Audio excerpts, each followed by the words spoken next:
Well, thanks for joining me here this morning in my shop. What I'm going to be doing in this video is taking out one of the suspect. I'm going to call it the suspect IF coil, finally, and we're going to check it out outside of the radio, take a look and see if we can see anything that's amiss with it. In particular, I think there's going to be an integral capacitor built into the IF coil structure, if you like, and that capacitor, I suspect, has been the cause all along of the problems with the fading in the FM radio. Can't be sure, still. And one of the reasons I've been so hesitant about taking on this step, well, there's a couple of reasons. One is, it's a little risky. Take out an IF coil, fiddle around with it, next thing you know it doesn't work, the radio is shot. Secondly, taking out IF coils, putting them back in is problematic. There's a lot of wires involved. Not too many in this case, though. And lastly, I didn't have a capacitor, a proper size capacitor, to replace the one that's in there. Just take a peek at the schematic. This is the coil I'm going after. Oh my gosh.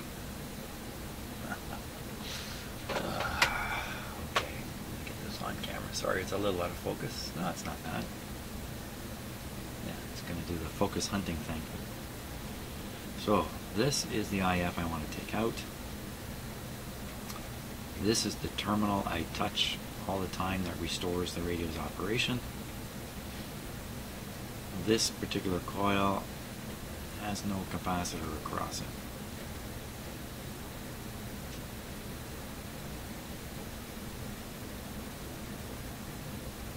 I'm silent now.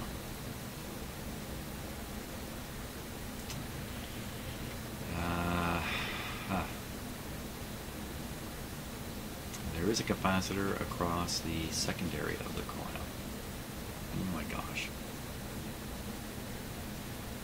Oh my gosh. Off camera, last night, I was fiddling around a little bit with how to hook up various signal generators and whatnot to do a sweep alignment of this. Rather than tap this terminal with my voltmeter, as I've done so many times, I decided to touch it with a relatively large chunk of metal, basically a pair of pliers. These. I won't go into why I think that would have a similar effect, but sure enough it did. I just touched this terminal. There's a problem with this capacitor.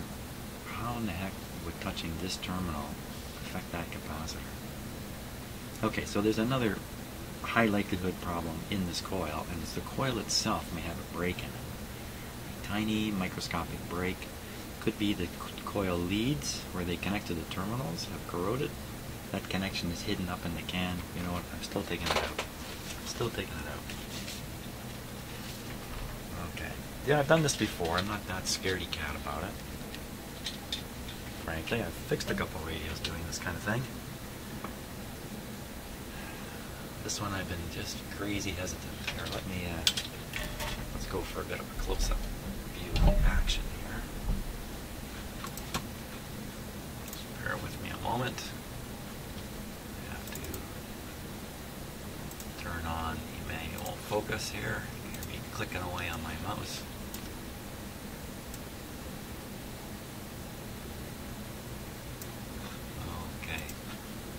So, now we didn't have an earthquake. I just tipped the radio on its side to make it a little more accessible to me. Here, let me just move the camera. So, this is the guy we're going after right here.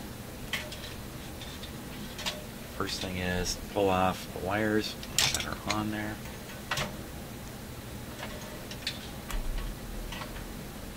Oh, it was me hitting the camera with my soldering iron.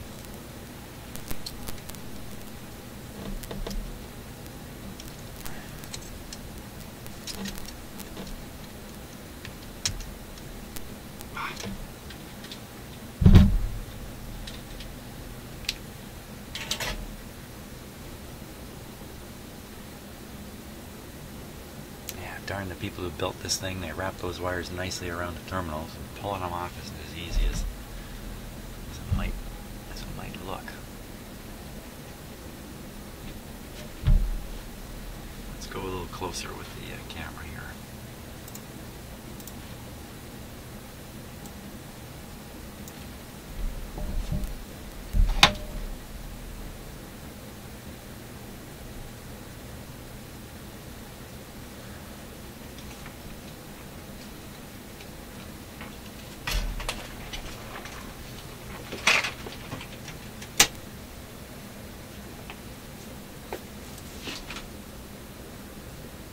Could just nip those off and clean the insulation off the wires when I go to reconnect. Could do that. While it's out of the radio, I can clean the terminals up nicely. Especially this other one. This terminal here. Looks like it's got a pretty stiff wire on it.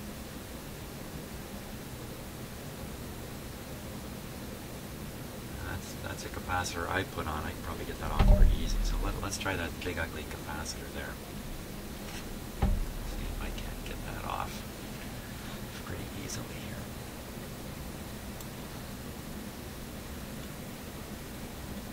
Well, when I go to put it back together, I'll put a proper type of capacitor in there, a much smaller size one, like a one.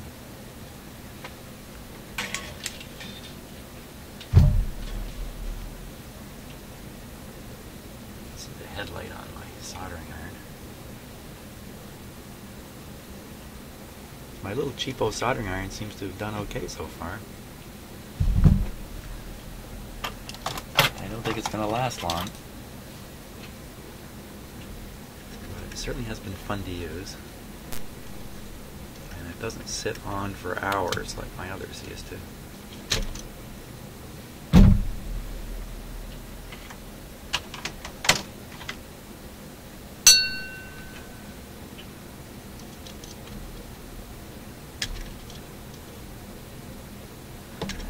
Unstabilized the radio here. Hold on. This didn't work out well. Everything changed. It's gonna cost me a sore neck, but I can't have the radio so tippy.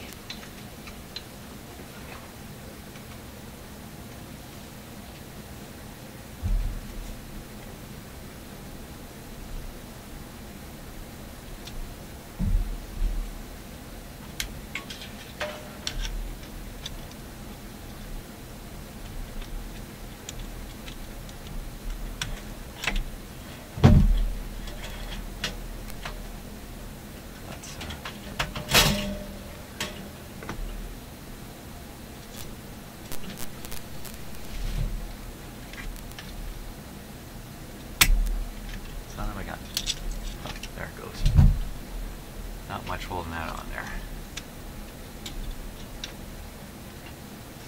Might as well get it right off of here.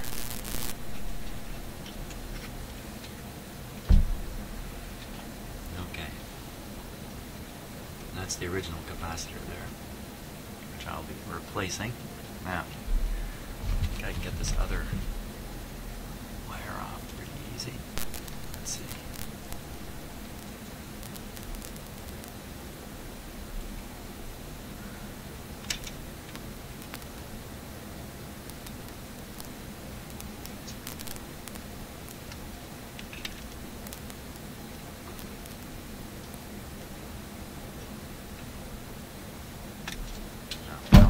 If I work that wire off, work all four of those wires off, I will work these terminals so badly. So I'm going to have to go through the frustration of just cutting the wires off and trying to reconnect them later.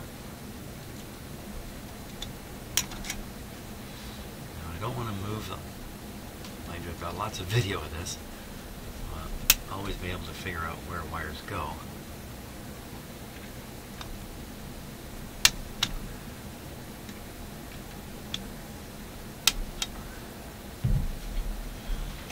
Okay, next step.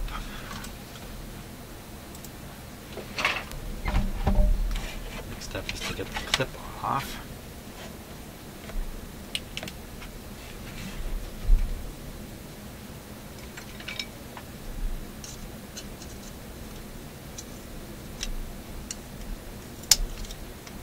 side.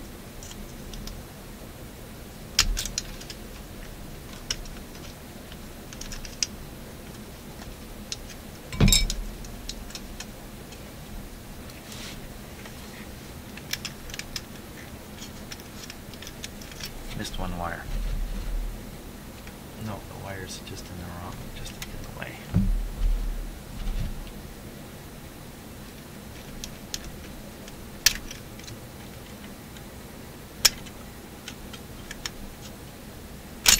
There we go.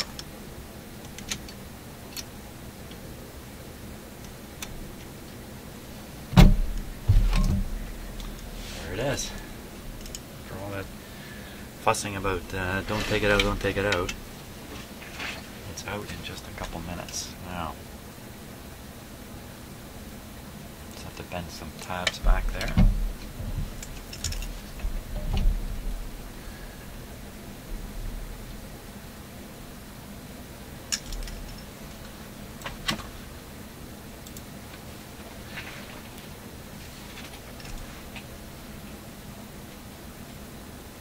Would have been a better idea if I'd marked it for top and bottom and left and right before I took it out. Which I can do right now.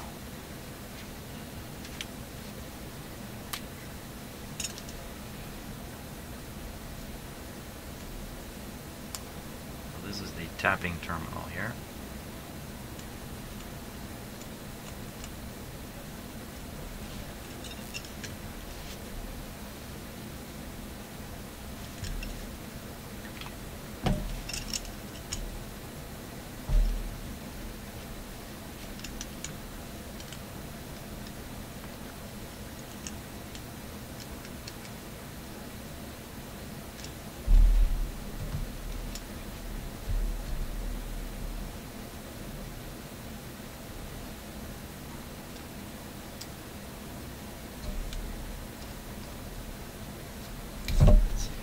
Side's enough.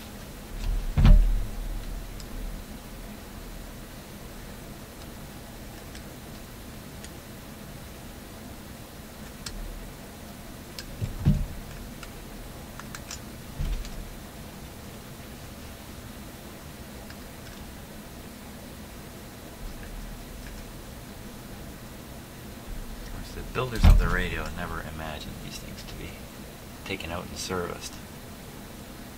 They envisioned other parts, obviously the vacuum tubes, stuff like that. There we go. There we go. There we are. There it is. There's the capacitor. Okay, let's go on super close up here. Really get a good look at it before. Maybe we can see if there's really anything wrong with it. I have no way of measuring the capacity in this thing. Either.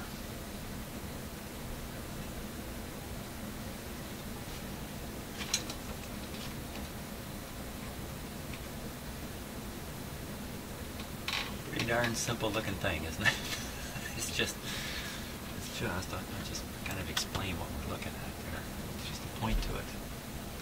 It's this part right in here. These two parts. You can see they're connected to the terminals. All that really is. So those two parts are one like this and one like this. They're just touching. No, they're not touching. There's a dielectric material, mica, something in between. And that's it. That's the capacitor. That's all there is to it. The problem with these is they're essentially out in the atmosphere.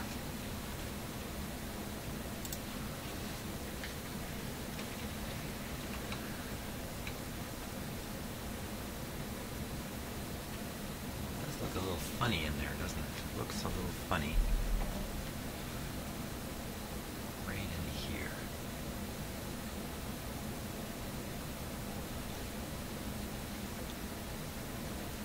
You should stick that under the microscope.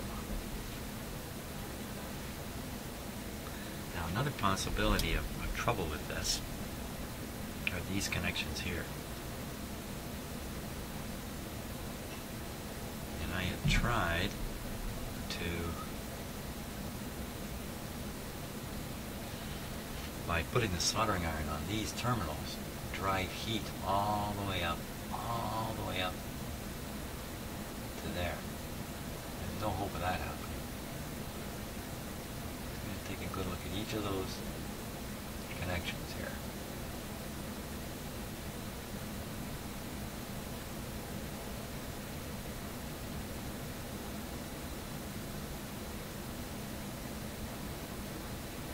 And they look fantastic. Now another thing that can happen in radios is these, the coil you see behind there, can actually get a burned out spot if under certain kinds of failures can draw fairly large currents through these coils. Normally there's not much going on with them.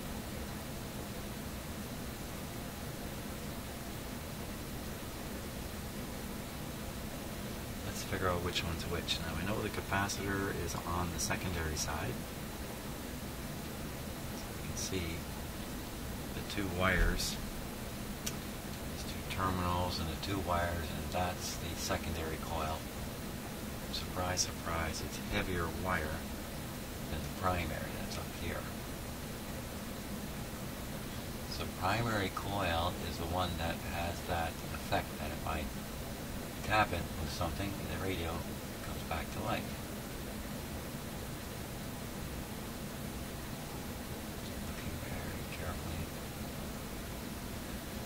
Spots of corrosion. I've seen these in bad shape. This one is in beautiful shape. Nothing wrong with it at all visually.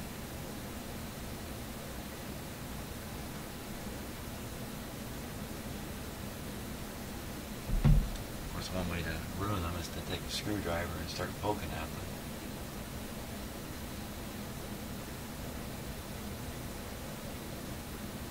You can see that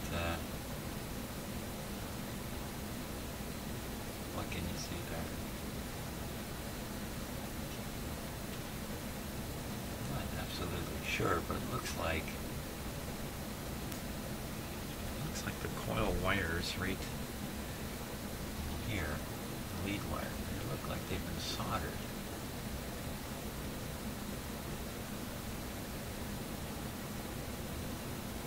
No, they're totally flexible, so no, I don't think that's the case.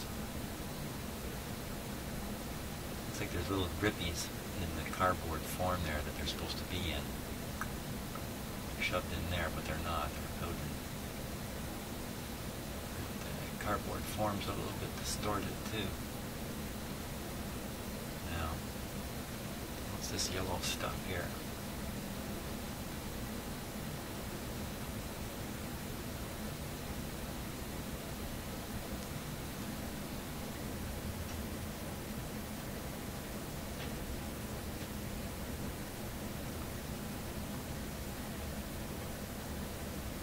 Anything of significance, it's just glue or something of that sort. Can you really see corrosion on this capacitor? It's on the secondary side. There's no particular voltage. There's no particular voltage across it, even on the primary side. It does look funny under there, doesn't it? I don't dare try prying that up, although I will be replacing it. When I go to replace it, I'll have to disable that so there's no capacity left in it. I will pry it up, perhaps even nip it off. This is a very, very, very easy one to work on, as it turns out. What was I so hesitant about?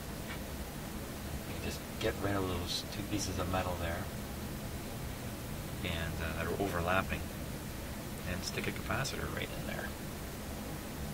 It's not quite that easy, but I'll be more inclined to put the capacitor down here on the terminals, because this part's sticking back out in the radio, and since I don't know the capacity of that,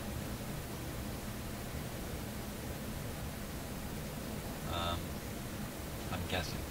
It's not on the schematic of all the darn things. And how it is I can be tapping the primary side and have the secondary side somehow respond got me completely. But this thing appears to be in pretty good shape. Oh, the capacitor looks a little weird. Okay. I think we got to get it under the microscope and really take a close look at it.